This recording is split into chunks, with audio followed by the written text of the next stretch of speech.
Hello guys, कैसे हो आप सब लोग। मैं दीपक एक बार फिर से स्वागत करता हूँ आपके चैनल प्लस माइनस पे। तो आज ये वीडियो लाने का मकसद यही है कि भाई बार बार मेरे पास मैसेज आ रहे थे कि एक डिटेल्ड सिलेबस की वीडियो आप डाल दीजिए।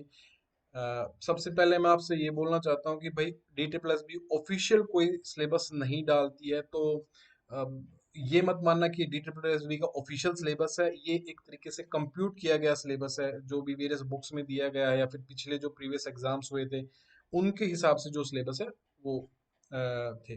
और लास्ट में जो पिछली बार में कुछ एक ऐसे क्वेश्चंस आ गए थे जो बिल्कुल भी एक्सपेक्टेड नहीं थे, वो भी कंप्यूटर सेक्शन में। ठीक है, अगर आप उसमें जीए में अगर ये क्वेश्चन डालते हो तो हम मान सकते हैं कि भाई ऐसे क्वेश्चन पूछे जा सकते हैं, बट कंप्यूटर सेक्शन में ऐसे क्वेश्चन डालना थोड़ा सा मुझे अजीब सा लगा। ठीक है, तो सबसे पहले बात करते हैं D triple S B TGT computer science का सिलेबस क्या होगा। पूरा आसान से बात करेंगे, सिलेबस का एग्जाम पैटर्न कैसा रहता है और सब्जेक्ट वाइज सिलेबस के बारे में बात करेंगे। ठीक है, तो जिन्होंने भी अभी तक चैनल को सब्सक्राइब नहीं किया, प्लीज चैनल को सब्सक्राइब कीजिए। अगर कंटेंट अच्छा लगे तो वीडियो को लाइक एंड शेयर जरूर कीजिएगा। ठीक है, और हमारे जो अगर किसी को कोई डाउट है तो हमारा एक टेलीग्राम ग्रुप है, वहाँ पे आप जाके उस टेलीग्राम ग्रुप को ज्वाइन कर सकते हैं। वहाँ पे आपको हर एक चीज़ का जवाब दे दिया जाएगा। ठीक है, और थोड़ा बहुत अगर आपको प्रैक्टिस करनी है तो कुछ एक फ्री मॉक टेस्ट है जो कि हमारी वेबसाइट है प्लस माइनस edu.com पे। वहाँ पे हमारी वेबसाइट है, वहाँ पे जाके आप मॉक टेस्ट दे सकते हैं एज पर D triple S B exam pattern. ठीक है, तो चलिए शुरू करते हैं अपनी वीडियो। तो मोड ऑफ एग्जाम हमारा ऑनलाइन रहता है। टाइप ऑफ क्वेश्चंस एमसीक्यू होंगे, और कितने क्वेश्चन होते हैं, 200 क्वेश्चन रहते हैं और 2 घंटे का एग्जाम रहता है। अब सेक्शन 1 और सेक्शन 2 इन्होंने दो भाग में डिवाइड कर दिया है। जो एग्जाम है सेक्शन 1 में क्या रहता है कि जो भी आपका जनरल जनरल जो सेक्शन रहता है जिसमें कि मेंटल एबिलिटी, रीजनिंग एबिलिटी आती है, जनरल अवेयरनेस आती है, English awareness, English language and comprehension आता है, हिंदी लैंग्वेज एंड कॉम्प्रिहेंशन आता है, और numerical aptitude and data interpretation आता है।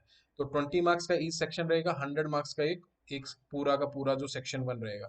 सब सेक्शन जो है वो 20 मार्क्स का रहेगा, 100 मार्क्स का पूरा जो आपका सेक्शन रहेगा।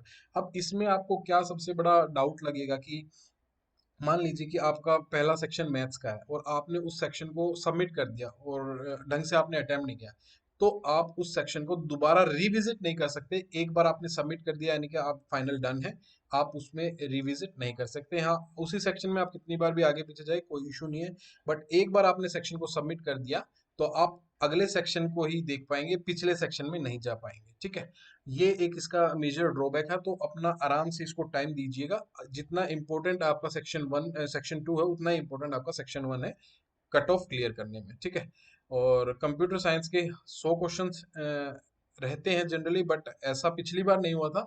ये हम मैं आगे जब कंप्यूटर साइंस का सिलेबस डिस्कस करेंगे तो मैं बात करूंगा इसके बारे में। ठीक है, तो सेक्शन 1 में अर्थमेटिक और न्यूमेरिकल एबिलिटी में क्या क्या आता है। नंबर सिस्टम आते हैं भाई, एलसीएम एचसीएफ आता है, fraction, simplification, square roots, decimal, average, percentage, ratio, proportion, profit loss, discount, simple and compound interest, time and work, time speed and distance mensuration, data interpretation question. तो ये सारे की जो है ये कुछ एक मतलब जो जनरल सिलेबस है, इसमें जो है एडवांस मैथ नहीं आता। एडवांस बोले तो अलजेब्रा वगैरह, ट्रिग्नोमेट्री वगैरह इसमें नहीं आती है। और ये सारे जो क्वेश्चंस हैं डीआई वगैरह के यही क्वेश्चन आते हैं। और परम्यूटेशन कॉम्बिनेशन के कुछ एक क्वेश्चन थे पिछली बार, प्रोबेबिलिटी के कुछ एक क्वेश्चन थे। तो ये कुछ पिछली बार कुछ ऐड कर दिया था इन्होंने, तो थोड़ा बहुत उसके बारे में देख लेना। ठीक है, अब बात करते हैं भाई जनरल इंटेलिजेंस एंड रीजनिंग की। तो उसमें analogy, classification, coding, decoding, number series, inserting missing number, mathematical operation, Venn diagram, blood relation, direction and distance, sitting arrangement and puzzles. Non verbal reasoning में क्या क्या आता है, computing of series, counting of figures, completion of figures, embedded figures, cubes, dice, paper folding, paper cutting, mirror and water image. तो ये general syllabus है। इसको तो मेरे ख्याल से आप ये तो सभी आप पढ़ते ही हैं, तो इसके बारे में बताना तो थोड़ा सा टाइम वेस्ट लगेगा। तो मैं सीधा आपको जो है मेन सिलेबस पे ले चलता हूँ। अब हाँ, हिंदी के बारे में मैं बात कर लेता हूँ थोड़ा सा। हिंदी में वर्णमाला, अब अगर आप सिलेबस वाइज जाएंगे तो हिंदी का सिलेबस भी आपको बहुत वाइड लगेगा। मैं आपको जो सजेस्ट कर रहा हूँ वो आप जैसे कि अभी हमने एक वीडियो भी डाली थी, उन्होंने भी यही सजेस्ट किया था कि एक हिंदी की बुक आती है, अरिहंत की है आई गेस। तो एक तो अब पिछले भी जितने भी डी ट्रिपल एस बी के कुछ, क्योंकि हिंदी बहुत ईजी आती है, डी ट्रिपल एस बी के एग्जाम में हिंदी बहुत ईजी आती है, इतना ज्यादा डीप पढ़ने की आवश्यकता नहीं लगी मेरे को अभी तक के एग्जाम में। बट सरप्राइज करता है डी ट्रिपल एस बी। आप अपने हिसाब से देखना। मैं जो आपको सजेस्ट कर रहा हूँ वो ये कर रहा हूँ कि भाई जितने भी प्रीवियस ईयर क्वेश्चंस आए हैं आप उन क्वेश्चंस को स्टडी कीजिए, और उसमें जो बार बार रिपीट हो रहा है, जो चीजें आ रही हैं बार बार, उस चीज पे ज्यादा फोकस दीजिए। थोड़ा बहुत इसका लैंग्वेज का एक ओवरव्यू लीजिए जो भी इसमें दे रखा है, और उसके बाद जो प्रीवियस ईयर क्वेश्चंस को अटेम्प्ट कीजिए। क्वेश्चंस वही बनते हैं, बार बार क्वेश्चन चेंज हो जाते हैं, बट उसी जो टॉपिक है उसी टॉपिक से उठाया जाता है, ठीक है। ओके, तो अब हम मेन जो हमारा सब जो सिलेबस है वो हम बात करते हैं कंप्यूटर साइंस की। अब कंप्यूटर साइंस में कंप्यूटर सिस्टम आर्किटेक्चर की बात कर लेते हैं। कंप्यूटर सिस्टम आर्किटेक्चर में हमारा सबसे पहला क्या है, सिस्टम बसेस, कंपोनेंट्स के बारे में, फंक्शन, इंटरकनेक्शन स्ट्रक्चर्स, बस इंटरकनेक्शन, पीसीआई वगैरह, इंटरनल मेमोरी में main memory, cache memory, advance D RAM और रैम, और जो ये होता है इनपुट आउटपुट डिवाइसेस, तो ये सारे कंप्यूटर सिस्टम मार्केट में आर्किटेक्चर में आ जाता है। External device, modules, programmed input output, interrupt driven direct memory access, DMA जिसको बोलते हैं, और एक्सटर्नल इंटरफेस। तो ये मैं आपको एक बात बोलता हूँ, जो भी जो सिलेबस डी ट्रिपल एस भी कंसिडर करती है वो एज पर बीटेक के अकॉर्डिंग करती है, ठीक है। अब पिछली बार का अगर हम पेपर देखें तो जो टीजीटी का जो पेपर हुआ था पिछली बार का, जो जो अगस्त में हुआ था 2021 में, वो बहुत मतलब टफ, इतना टफ नहीं बोल सकते, बट हाँ, एज कंपेयर टू पीजीटी काफी उसमें टफ पेपर आया था। पीजीटी के हिसाब से पीजीटी बहुत आसान से आराम से पेपर, मतलब जो जनरल पेपर होता है वो निकल जाता, बट टीजीटी काफी उन्होंने लेवल हाई कर रखा था। तो थोड़ा सा लेवल अपना माइंडसेट उस हिसाब का लेके चलना, आसान आ गया तो वेल एंड गुड, बट अगर डी ट्रिपल एस भी क्वेश्चन मुश्किल डालती है तो अपना तैयार रखना, बीटेक लेवल के क्वेश्चन आते हैं। ऐसा सच नहीं है कि आपने कुछ भी उठाया या थोड़ा बहुत पढ़ा और आपका हो गया, ठीक है।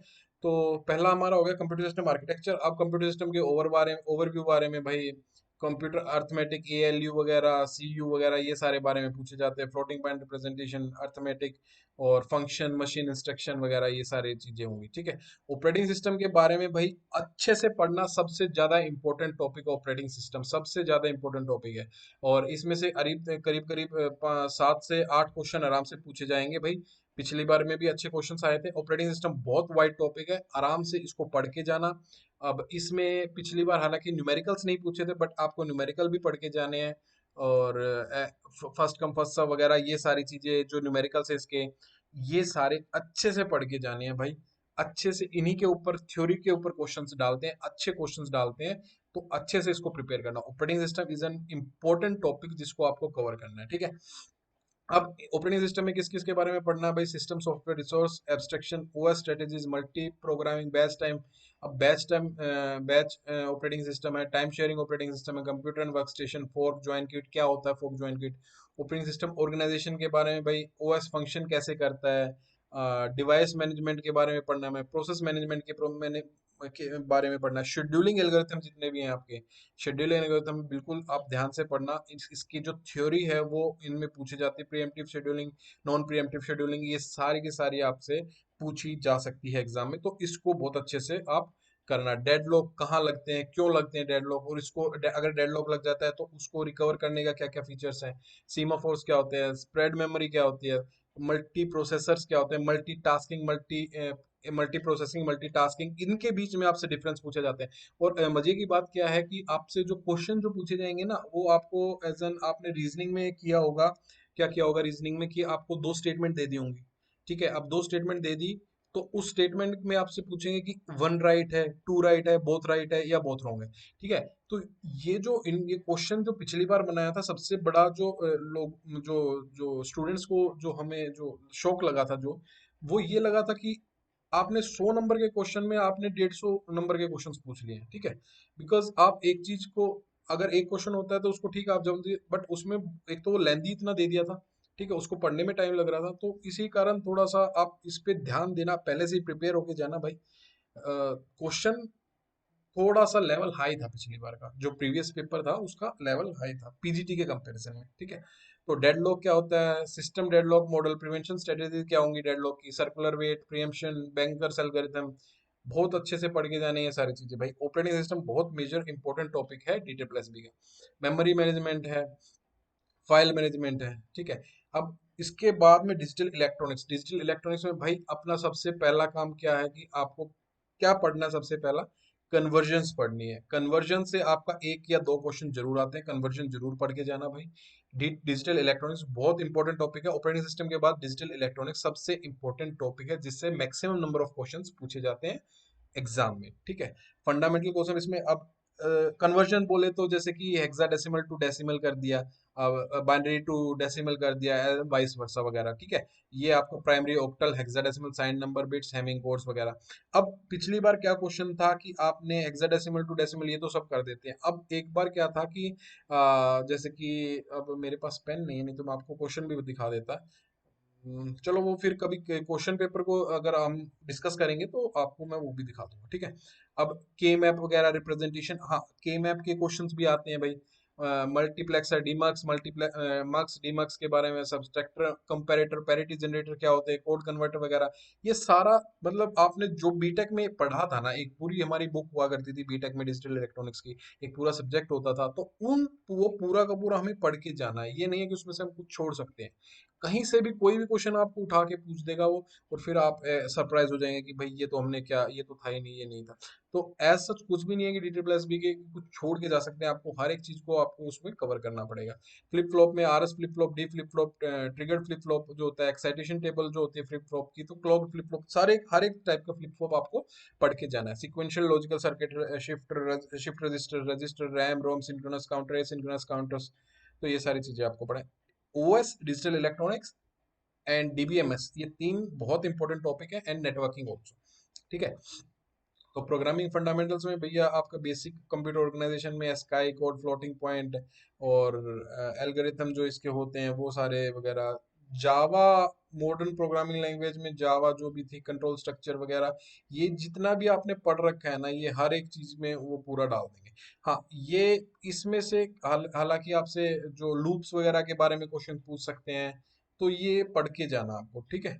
और विजुअल बेसिक्स पिछली बार इतना कुछ खास आया नहीं था, बट आप देख सकते हैं विजुअल, ये मतलब मैं आपको ये बता रहा हूँ कि कौन कौन से टॉपिक पे मेजरली आपको कवर करना है। आप ये नहीं है कि आप इनको छोड़ के जाना है, बट पहला हमारे को ऑपरेटिंग सिस्टम, दूसरा हमारे को डिजिटल इलेक्ट्रॉनिक्स, एंड देन मैं आपको आगे बताता हूँ, बिकॉज ये जो है ये प्रोग्रामिंग फंडामेंटल्स ये हम बाद में करेंगे, ये हम लास्ट में करेंगे।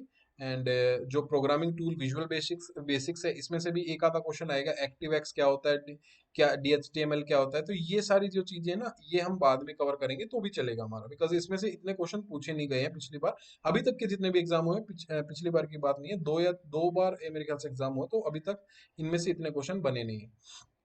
कवर हमारे को सब कुछ करके जाना है। डेटा स्ट्रक्चर, तीसरा इंपॉर्टेंट टॉपिक हमारा डेटा स्ट्रक्चर है।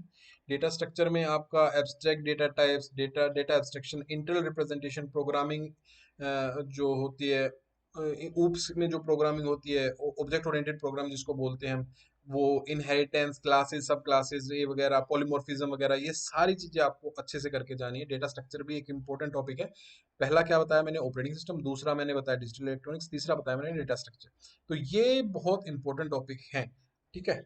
और अगर डेटा स्ट्रक्चर करोगे तो आपकी उसी में C++ भी कवर हो जाती है, और ऑब्जेक्ट ओरिएंटेड प्रोग्राम जिसको बोलते हैं, कंक्रीट, क्लास, पॉलीमॉर्फिज्म, और जो एडवांटेज ऑफ और ऑब्जेक्ट ओरिएंटेड क्या रहेंगे, तो ये सारी चीजें आप एक बार देख के जाना, ठीक है। डिक्लेरेशन कैसे करते हैं, प्राइवेट पब्लिक क्लास क्या होती है, प्राइवेट क्लास क्या होती है, डेटा मेंबर्स किसको बोलते हैं, मेंबर फंक्शन किसको बोलते हैं, तो ये थियोरेटिकल क्वेश्चन आपसे पूछे जाएंगे इसमें, ठीक है। तो तीन मैंने आपको मेजर इंपॉर्टेंट चीज बता दी है। पॉइंटर्स क्या है, डिक्लेरेशन कैसे करते हैं पॉइंटर्स की, ये सारी चीजें इसमें पूछी जाएंगी। अब जो चौथा जो टॉपिक है ना, वो RDBMS है, जो कि बहुत वाइडली टॉपिक है, और उसमें से आपके मेजर कवर किया गया है एग्जाम में। RDBMS, operating system, RDBMS, digital electronics and data structure. अब डेटा स्ट्रक्चर में आपका C++ भी आ गया है, ठीक है, तो उसको आप छोड़ नहीं सकते। डेटा स्ट्रक्चर आप C++ के बिना नहीं कर सकते, ठीक है। अब RDBMS में आपका टप्पल रोज क्या होते हैं, रिलेशन टेबल क्या होती है। अब एक ER मॉडल होता था हमारा RDBMS में, फॉरेन की प्राइमरी क्या होती है। अच्छा, अब एक क्वेश्चन था पिछली बार जो थोड़ा सा डाउटफुल था। अब उसमें क्या था, शायद ER से ही कि कितने उन्होंने रूल दिए हैं, शायद ER कोड ने कितने रूल दिए हैं, मेरे ख्याल से वही था शायद, मेरे को कंफर्म नहीं है। हाँ, यही क्वेश्चन था शायद। तो उसमें क्या था कि अब 0 से 12 उस उन्होंने रूल दिए थे, 0 से लेकर 12 रूल तक। अब उन्होंने अगर हम ऐसे काउंट करें तो 13, ठीक है, 13 होते हैं। बट जो डी ट्रिपल एस बी की तरफ से आया था आंसर वो 12। अब कुछ बुक्स में उन्होंने 13 लिख रखा है, कुछ में 12 लिख रखा है, तो आपको किस में मार्क करना है भाई? पिछली क्वेश्चन आंसर की के हिसाब से आपको 12 पे मार्क करना है। 0 से 12 आप काउंट करेंगे तो 13 रूल्स हो जाते हैं total. How many rules are given by the E R code, I think ऐसा कुछ क्वेश्चन था। तो 0 से 12 अगर आप काउंट करेंगे तो टोटल रूल हो जाएंगे 13। उन्होंने 12 पे मार्क करा था क्योंकि उन्होंने जीरो को एज एन वन नहीं काउंट किया। ठीक है, तो आगे कई बच्चों ने इस पे ऑब्जेक्शन भी लगाया था, बट उन्होंने सुनी नहीं। As usual D triple B किसी की नहीं सुनता, डी ट्रिपल एस बी। तो आप थोड़ा सा जो प्रीवियस पेपर है उनको भी अच्छे से स्टडी करके जाना, तो ही आपके लिए हेल्पफुल रहेगा। तो क्या रहेगा भाई इसमें? Data type, data integrity, domain referential referential integrity, candidate की क्या होती है, अल्टरनेट की क्या होती है, प्राइमरी की, फॉरेन की क्या होती है। नॉर्मलाइजेशन पे बहुत अच्छे से काम करे जाना भैया। फर्स्ट नॉर्मल फॉर बीसीएनएफ तक आप इसको, ऐसे तो 5 एनएफ तक होता है, बट बीसीएनएफ हमारा टोटल बीसीएनएफ तक हमें पढ़ना चाहिए। First, second, third BCNF. Fourth भी अगर आप कर रहे हो तो ठीक है, कर लेना, ठीक है, ऐसा कुछ नहीं है।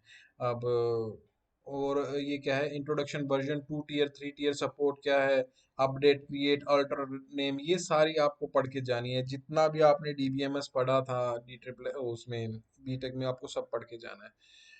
एसक्यूएल में सेलेक्ट स्टेटमेंट क्या होती है, column select, specify, heading default, ये टपल्स वगैरह, डुप्लीकेट रोल इन, किसी को अगर डिलीट करनी है तो कैसे करेंगे, किस चीज से करेंगे, ये सारी चीजें हैं। लिमिटिंग रोज एंड ड्यूरिंग, अगर आपको क्लोज, वेयर क्लोज कहाँ लगेगा, बिटवीन ऑपरेटर कहाँ लगेगा, वो आपको अलग अलग स्टेटमेंट देंगे, उसमें से बताना पड़ेगा कि ये ठीक है, ये गलत है। ठीक है, लॉजिकल ऑपरेटर, प्रेसिडर्स, ऑर्डर बाय किस काम आता है, फंक्शंस कहाँ यूज होते हैं, ट्रिम कहाँ यूज होएगा, ये सारी की सारी चीजें आपको जितनी भी आपने पढ़ रखी है क्वेरीज वगैरह डीबीएमएस में, आरडीबीएमएस में, सब आपको कवर करना पड़ेगा। सब क्वेरीज में मल्टीपल रो, कार्टेशियन प्रोडक्ट किसको बोलते हैं, अगर कार्टेशियन प्रोडक्ट करते हैं तो लेफ्ट टू राइट होता है, राइट टू लेफ्ट होता है, तो ये इवन ये भी आपको पढ़ना है। सेल्फ ज्वाइन, इक्वी ज्वाइन क्या होता है, outer left outer right join क्या होता है। ठीक है, तो ये सारी चीजें हमें पढ़ के जानी है, कोई भी चीज हम इसमें छोड़ नहीं सकते हैं भाई। ठीक है, मैनिपुलेटिंग डाटा, डेटा को मैनिपुलेट करना है तो कैसे करेंगे आप, कमिट से क्या होता है, रोल बैक से क्या चेंजेस होंगे, और इंसर्ट, अगर हमें न्यू रोज इंसर्ट करनी है तो वो उसके लिए क्या क्वेरी रहेगी, तो ये सारी चीजें हमें पढ़नी है। डेटाबेस ऑब्जेक्ट को लिए व्यू कैसे करेंगे, डेटाबेस के ऑब्जेक्ट को, टेबल को कैसे क्रिएट करेंगे, ओरेकल में जो क्वेरी एग्जिस्टिंग टेबल को है उसको कैसे आप देख सकते हैं, उसको ऑल्टर कैसे कर सकते हैं, तो ये सारी चीजें हैं। तो 4 टॉपिक जो बहुत अच्छे से हमें कवर करने, वो आपको पता है। बिजनेस कंप्यूटिंग में अब ठीक है, आप जो आपने आरडीबीएमएस पढ़ा है वही बिजनेस कंप्यूटिंग में थोड़ा बहुत आ जाता है, तो ये इतना इम्पोर्टेंट खैर नहीं है। वेब डेवलपमेंट थोड़ा सा इम्पोर्टेंट टॉपिक, इससे 2-3 क्वेश्चन पूछ लेता है। तो पांचवा हमारा क्या होगा? वेब डेवलपमेंट, जिसमें एचटीएमएल अगर आप पढ़ के जाओगे और सीएसएस एचटीएमएल करेंगे तो मोस्टली कवर हो जाता है आपका। जो इसमें परफॉर्मेटिव टैक्स जो होता है, टाइटल का है, एचटीएमएल है, टाइटल बॉडी क्या यूज होता है, बॉडी। अब पिछली से पिछली बार एक क्वेश्चन था कि बोल्ड के लिए हमें क्या यूज करना पड़ता है। ठीक है, हेडिंग सबसे ज्यादा बोल्ड H1 में होती है, H6 में होती है। ऐसे ऐसे पिछली बार क्वेश्चंस पूछे, इस बार नहीं, जो 2013 में, जो 17 में जो पेपर हुआ था उसके बारे में बात कर रहा हूँ। ठीक है, टेबल्स कैसे क्रिएट करते हैं, इसमें TR TH किस लिए होता है, अलाइन किससे होती हैं, रोज कैसे अलाइन होंगी, कॉलम्स कैसे अलाइन होंगे। ठीक है, और फोन टैग्स के लिए पूछा जाता है इसमें, टेक्स्ट एरिया, मतलब वो अलग अलग क्वेरी दे देंगे, उसको आपको बताना होगा वो सही है या गलत है। ठीक है, सीएसएस के में बारे में यही, आप जो HTML CSS पढ़ लेगा वो मोर देन सफिशिएंट है। एक्सएमएल में इतने क्वेश्चन नहीं पूछे गए थे हमारे से, एक्सटेंसिबल मार्कअप लैंग्वेज में नहीं पूछे गए, तो ये इतना इंपॉर्टेंट नहीं है। हमने कवर सब कुछ करना है, बट ये थोड़ा सा हम लास्ट में देखेंगे। ठीक है, फीचर ऑफ एक्सएमएल क्या होता है, स्ट्रक्चर ऑफ एक्सएमएल क्या होता है, नेमिंग रूल्स एक्सएमएल में कैसे है, एलिमेंट कंटेंट मॉडल्स क्या होंगे, एलिमेंट ऑकरेंस मॉडल क्या होंगे, कैरेक्टर कंटेंट क्या होंगे, डेवलपिंग या डीटीडी क्या होगा, व्यूइंग क्या होगा एक्सएमएल में। ठीक है, एएसपी डॉट नेट से भी इतना कुछ खास नहीं पूछा गया था। ओवरऑल ऊपर ऊपर से हमसे क्वेश्चन पूछे, एक आधा क्वेश्चन पूछा गया था, तो उसको आप देख लेना कि आप एक क्वेश्चन के पीछे अगर आपको कवर करना है तो आप पूरा कवर कीजिएगा, अगर आपको छोड़ना है, मतलब ऊपर से ओवरव्यू अगर आप ले लेंगे तो आप एक आधा क्वेश्चन अटेम्प्ट कर सकते हैं एएसपी का। तो एएसपी में क्या था, कंसेप्ट ऑफ एएसपी क्या है, कंटेंट, स्ट्रिंग एंड न्यूमेरिक क्या होते हैं, single double string date, Boolean algebra क्या होता है, एक्सप्लिसिट इम्प्लिसिट डिक्लेरेशन कैसे करते हैं, अरिथमेटिक ऑपरेटर्स क्या होते हैं। ठीक है, कंपैरिजन कैसे करते हैं, लॉजिकल ऑपरेशन क्या होते हैं, स्ट्रिंग ऑपरेटर क्या होते हैं, तो ये सारी चीजें थी। अब फंक्शंस वगैरह के बारे में इसी में जो है वो है declaration and use array, one dimensional and two dimensional array. ये आप फंक्शन अगर आप ऑब्जेक्ट ओरिएंटेड प्रोग्रामिंग करेंगे तो ये सारी चीज उसी के बारे में, ये थोड़ा बहुत चेंज होगा एग्जाम्पल में, ठीक है। और एप्लीकेशंस कहाँ कहाँ यूज होते हैं, एएसपी एप्लीकेशन में lock unlock remove remove all क्या है, टेक्स्ट फाइल्स क्या है, ठीक है। एएसपी डॉट नेट आप पढ़ोगे तो ये सारी H T server name, host name, remote server name, तो ये सारी चीजें ये जो है, ये जो टॉपिक है ये बाद में देखेंगे। हमारा मेन मेन क्या हो गया, जो ओएस हो गया, डिजिटल इलेक्ट्रॉनिक्स हो गया, और डीएस हो गया, आरडीबीएमएस हो गया, और हमारा एक जो हो गया क्या हो गया, जो है ये web, H T M L वगैरह, एच टी एम एल और सी एस एस। अब वेब स्क्रिप्टिंग में वीबी स्क्रिप्ट आ जाता है, जिसमें से एक आधा क्वेश्चन पूछा गया था, तो ये भी हम लास्ट में देखेंगे। वीबी स्क्रिप्ट, जावा स्क्रिप्ट, वीबी स्क्रिप्ट, ये लास्ट में देखेंगे। इनसे कुछ नहीं पूछा जाता, इन मल्टीमीडिया एंड ऑथरिंग टूल से जहां तक अभी तक देखा गया, इससे ज्यादा जो पूछा गया है भाई, वो पूछा गया है कि आपका पीपीटी के शॉर्टकट पूछ लेता है, एक्सेल के शॉर्टकट्स पूछ लेता है। ये आप एक्सेल पीपीटी के जितने भी मतलब कंप्यूटर में आप शॉर्टकट की निकालेंगे, तो आप वो सारी रट के जाना भाई, वो आपसे पूछ सकता है, ठीक है। और ग्राफिक्स फॉर्मेट से कोई क्वेश्चन नहीं था, तो ये कवर आप ना करें तो भी चलेगा, अगर आप ओवरव्यू लें तो देख लेना। ग्राफिक्स में इतने क्वेश्चंस नहीं पूछे गए थे आपसे, मतलब मैंने नहीं देखा था पिछले ईयर में कोई क्वेश्चन था। कंप्यूटर नेटवर्क से अच्छे क्वेश्चन थे। नेटवर्किंग में आपको अच्छा देखना है, एरपानेट क्या है, और इसके जो लैन वैन मैन के जो क्वेश्चंस होते हैं वो पूछना है। डेटा ट्रांसफर क्या होता है, जीबीपीएस टीबीपीएस क्या होता है, और नेटवर्क में Ethernet card, hub, switch, router, gateway, ये सारी चीजें, topology, bus, star tree, LAN वैन MAN protocol, TCP IP protocol, और जो आपका जो वो क्या था एक याद नहीं आ रहा मेरे को, खैर काफी टाइम हो गया मेरे को भी। टेलनेट क्या होता है, जब आप रिमोट पे लेते हो टेलनेट, रिमोट लॉगिन टेलनेट, जो आप स्विचेस को यूज करते हो तो उसके लिए क्या क्या यूज होते हैं। जीएसएम सीडीएमए पे एक क्वेश्चन था पिछली बार, ठीक है। क्या क्वेश्चन था, वो था कि GSM CDMA 4G 3G GPRS, तो इसको हमें लगाना है असेंडिंग ऑर्डर में, सबसे पहले कौन सा आया था, तो ये एक क्वेश्चन था। नेटवर्क सिक्योरिटी के बारे में पूछ रहा था भाई, cyber law, firewall, hackers, web page, hyper text, HTML जो था, एक्सएमएल, इस ये मतलब इतना नहीं है, ये एक्सएमएल वगैरह आप छोड़ सकते हो, तो ये प्रोटोकॉल्स के बारे में ज्यादा पूछता था, पूछ रखे थे क्वेश्चन जो ना। तो ये सब थी भाई, सब्जेक्ट के बारे में इतना ही था। अब बात कर लेते हैं किसके बारे में, जो क्वेश्चंस पिछली बार पूछे गए थे, अनएक्सपेक्टेड जो क्वेश्चंस थे प्रीवियस ईयर एग्जाम में, डीटी प्लस बी की टीजीटीसीएक्स के एग्जाम में क्या क्या क्वेश्चन थे वो। अब पब्लिक कंपनी में कितने minimum numbers of employ share holders होने चाहिए, पब्लिक लिमिटेड कंपनी में, एक क्वेश्चन ऐसा था। और ये किस में था, कंप्यूटर सेक्शन में था। कंप्यूटर सेक्शन में आपको पब्लिक लिमिटेड कंपनी में क्वेश्चन पूछना मेरे को समझ से बाहर था। प्रोबेबिलिटी के क्वेश्चन, तीन क्वेश्चन से, दो से तीन क्वेश्चन प्रोबेबिलिटी के थे। प्रोबेबिलिटी के क्वेश्चंस हम नहीं, मैथ्स में हमने प्रोबेबिलिटी नहीं करी, बट उन्होंने कंप्यूटर सेक्शन में प्रोबेबिलिटी के क्वेश्चंस डाल रखे थे।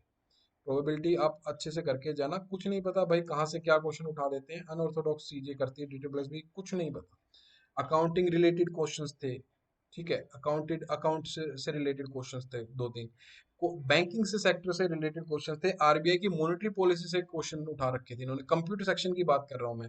आरबीआई मॉनेटरी पॉलिसी, इवन आपका, अच्छा एक क्वेश्चन तो क्या था बैंकिंग से कि चेकबुक और कैश बुक से आपका डिफरेंस बताइए कि क्या होगा। उन्होंने चार ऑप्शन दे रखे हैं, चेकबुक और कैश बुक का ही था ऐसा कुछ, तो उनका आपको बताना है। आरबीआई आरबीआई मॉनेटरी पॉलिसी से क्वेश्चन था, ट्रेडिंग क्वेश्चन था कि आपको ट्रेडिंग करनी है तो इनमें से कौन सा अकाउंट आपके पास होना चाहिए। डीमेट अकाउंट था, मतलब आप कैसे करेंगे ट्रेडिंग, अगर आपके पास ट्रेडिंग करनी है तो आप अकाउंट के बाद आप क्या, कैसे आप ट्रेडिंग कर सकते हैं, ठीक है, ये ऐसा कुछ क्वेश्चन था। और सबसे बड़ी बात भाई, इसमें कंप्यूटर सेक्शन में मोड एंड मीडियन का क्वेश्चन डाल रखे थे, एक नहीं दो दो तीन तीन क्वेश्चन डाल रखे थे, और हर एक सेक्शन में मतलब हर एक जो एग्जाम हुआ था, जो ये होते शिफ्ट में एग्जाम हुआ था, हर एक एग्जाम में ऐसे ही क्वेश्चन थे। पोलिनोमियल का क्वेश्चन था, एक्स पोलिनोमियल इक्वेशन दे रखी थी, उसमें आपको एक्स की वैल्यू फाइंड करनी थी, आई गेस ऐसा कुछ क्वेश्चन मैंने देखा था। और जी, question related to teaching methodology थी, पिछली बार डीटी प्लस बी ने डाला था। इसके मेरे ख्याल से 8 से 10 क्वेश्चन थे टीचिंग मेथोडोलॉजी के। तो अगर आप ओवरऑल क्वेश्चन देखें, डी ट्रिपल एस बी के जो क्वेश्चन देखें, जो कोई एक्सपेक्ट ही नहीं कर रहा था। तो 25 से लेकर 30 क्वेश्चंस थे जो आप एक्सपेक्ट नहीं कर रहे थे कि कंप्यूटर में ऐसे क्वेश्चंस भी पूछे जा सकते हैं। तो इन सारी चीजों के लिए भी आप तैयार है ना। टीचिंग मेथडोलॉजी की आपको तैयारी करने की क्या है, सबसे पहली बात कि भाई आपको जो सोचना है वो बच्चे के पॉइंट ऑफ व्यू से सोचना है, अपने पॉइंट ऑफ व्यू से नहीं सोचना है। आपके टीचिंग मेथोडोलॉजी के सारे क्वेश्चन लगभग लगभग हो जाएंगे। और फिर भी हमने एक लास्ट में एक सीरीज चलाई थी, तो उस सीरीज से जो पिछली बार था एक लास्ट में सीरीज चलाई थी क्वेश्चन की सीरीज, उस सीरीज में हम लास्ट में एक जो क्वेश्चंस थे, लास्ट टाइम जो क्वेश्चंस थे वो हम मेरे ख्याल से 40 से 50 क्वेश्चन हम डेली करते थे, तो उससे मेजरली पावर कवर हो गया था टीचिंग मेथोडोलॉजी का। तो ये कुछ एक अनएक्सपेक्टेड क्वेश्चंस थे, इन पे भी हमें ध्यान देना है। और जो सिलेबस मैंने बताया आपको क्या क्या आपको मेजरली इंपॉर्टेंट कवर करना है, सबसे पहले तो आपको करना है क्या, आपको करना है ऑपरेटिंग सिस्टम कवर, आपको करना है डिजिटल इलेक्ट्रॉनिक्स कवर, आपको करना है आरडीबीएमएस कवर, आपको करना है डाटा स्ट्रक्चर कवर, आपको करना है एचटीएमएल कवर, सीएसएस जिसमें आ जाता है, और फिर आपका मेजर टॉपिक जो है नेटवर्किंग। ये आपके 6 मेजर इंपॉर्टेंट टॉपिक हैं जो आपको बहुत ध्यान देना है, जिससे मेजरली पार्ट कवर करते हैं। और उसके बाद जो भी बचता है भाई, उसको हम आपको पढ़ना है, वो भी चीजें हैं, बट इन पे ज्यादा फोकस देना है। पढ़ने आपको वो भी है, वीबी स्क्रिप्ट भी पढ़ना है आपको, आपको जो सी सी प्लस प्लस का है वो भी करने हैं आपको। और जितना भी टॉपिक इसमें बच गया, वीबी स्क्रिप्ट, जावा स्क्रिप्ट वगैरह, और जो आपका मल्टीमीडिया से रिलेटेड है थोड़ा बहुत, वो ये सारी चीजें आपको पढ़नी है। बट मेजरली हमारे को क्या क्या कवर करना है, ये जो 6 टॉपिक्स मैंने बताए इंपॉर्टेंट यही है, इन्हीं से मैक्सिमम क्वेश्चंस आते हैं। तो चलिए, होप सो कि आपके जो सारे डाउट्स हैं सिलेबस से रिलेटेड आपके कवर हो गए होंगे। अगर फिर भी कोई डाउट है तो आप प्लीज़ कमेंट कर दीजिए, और कमेंट में ज़्यादातर क्वेश्चंस के आपके जवाब दे दिए जाएंगे। अगर नहीं दिए जाते हैं तो भाई आप टेलीग्राम पे वो क्वेश्चन पूछ सकते हैं। टेलीग्राम में आप डायरेक्ट पिंग कर लेना कार्तिक सर को या मेरे को, तो आपको हर एक चीज़ का जवाब दे दिया जाएगा। आप टेलीग्राम को ज्वाइन कर लीजिए। अगर वीडियो अच्छी लगे तो लाइक शेयर एंड सब्सक्राइब जरूर कर दीजिए। चलिए फिर मिलेंगे, till then take care, see you, bye bye in the see you in the next video, bye bye.